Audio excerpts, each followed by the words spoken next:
this and a lot more with Democratic Senator from Delaware, Chris Coons. He is in beautiful Davos, Switzerland, at the World Economic Forum. Of course, you're there to have these discussions, Senator, about the economy, but also to keep a light shining on the war in Ukraine. So thank you for your time this morning.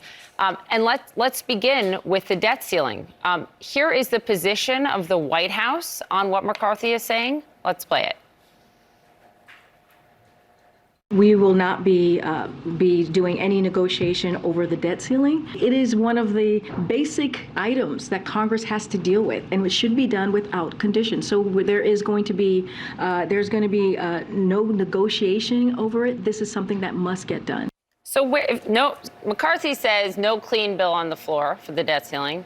The White House says no negotiation. So where does that leave our country? About to default?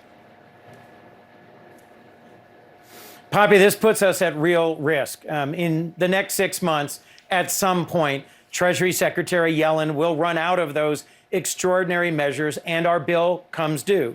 And for us to even come close to defaulting on paying America's national debt, I think would be reckless and irresponsible. I agree with the White House that we shouldn't be negotiating over paying bills that we have already incurred.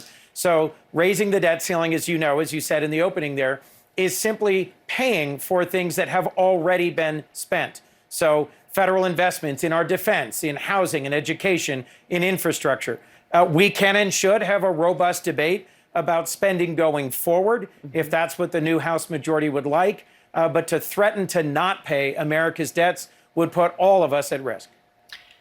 You have been a proponent, at least you were in 2017 when you introduced a bill to eliminate the debt ceiling. You've been a proponent of doing that. Treasury Secretary Yellen is actually sort of in your camp now.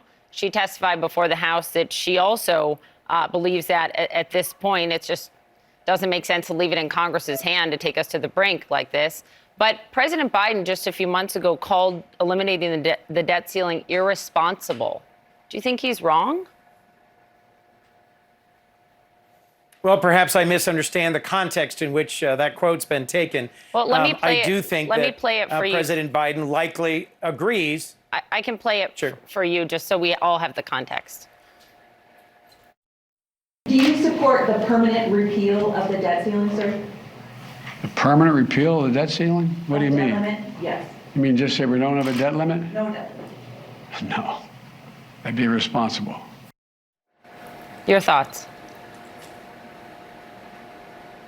Well, what I've been speaking to over the past decade is when we've got a Congress that does not agree that we ought to pay for America's debts, we invite this sort of gamesmanship. So that's what was behind my introduction of a piece of legislation 5 years ago now that would remove this, that would presume that we have automatically raised the debt ceiling every time we appropriate additional money. There's a slight difference between what I'm saying and the president saying. But I'm not saying that we shouldn't appropriate and be accountable to our constituents for what we appropriate. But I'm saying that we ought to be raising the debt limit as we appropriate. And so there is an implicit agreement there that we should continue to have a debt limit. Just when and how it gets raised is the difference between what we're saying. Understood. An important distinction. Thank you for that. Let's move on to the classified documents found at several different locations of the president's. And I want to ask you about any national security concerns you may have, given what has been located in about 20 documents, some of which have been marked top secret. Yesterday, we had former Defense Secretary Mark Esper on, and he told us he is concerned. He was concerned about the Trump documents at Mar-a-Lago, and he's concerned about these for national security. And I wonder if you share that national security concern. Look, Poppy, I think Attorney General Merrick Garland is playing this straight down the middle, having appointed special counsel to oversee both the ongoing investigation of the former president's mishandling of classified documents and these classified documents that have just come to light. And I expect as we get to know the facts better in the months ahead, we'll better understand what, if any, risk there was to national security. Of course, I respect the importance of proper handling of classified documents. And I think at this point, we're simply going to have to wait to hear what the special counsel concludes about the facts in this case. You just spent several days at the border. bipartisan delegation went there. And when you came back, you described what you saw as this. You said, we cannot continue with a system that empowers smugglers or puts migrants in danger. I wonder if you would describe what you witnessed as a crisis at the southern border. Well, Poppy, I'd say that a bipartisan group of us, 8 senators, Republicans, Democrats, 1 independent, went to El Paso, went to Yuma to see the different circumstances at different places in the border. At different points in time, we've had waves of folks who have overwhelmed the processing capability of the Border Patrol. And that has caused real challenges, real harm to those border communities. President Biden, while we were in El Paso, was in Mexico City, meeting with the heads of state of both Mexico and Canada to try and make progress on resolving this longstanding challenge for the region of having waves of migrants coming from destabilized or oppressive regimes throughout Central America and South America. This is a long-standing problem, decades in the making. And one of the more encouraging parts of the trip to Davos that I'm currently on, leading a bipartisan delegation, is some of the positive conversations we've had about how we might move forward in a bipartisan way to tackle the real challenge of migration.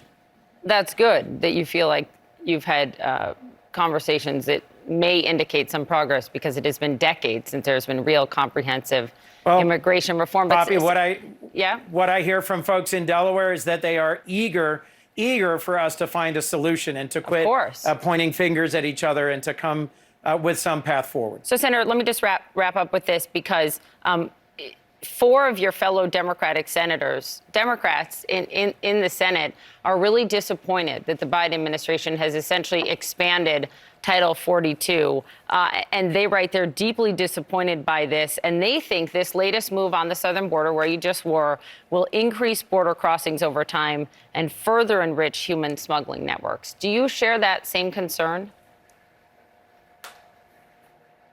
Well, what they're responding to is a temporary solution, or an attempt at some solution by the Biden administration. President Biden called for congressional action so that we could find a more balanced, sustainable, long-term solution to the migration challenges we have at our border. That's the direction I think we need to go. I understand the critiques of my colleagues about an expansion of Title 42. That's why I would hope that they would join with a bipartisan group to try and legislate a longer-term solution.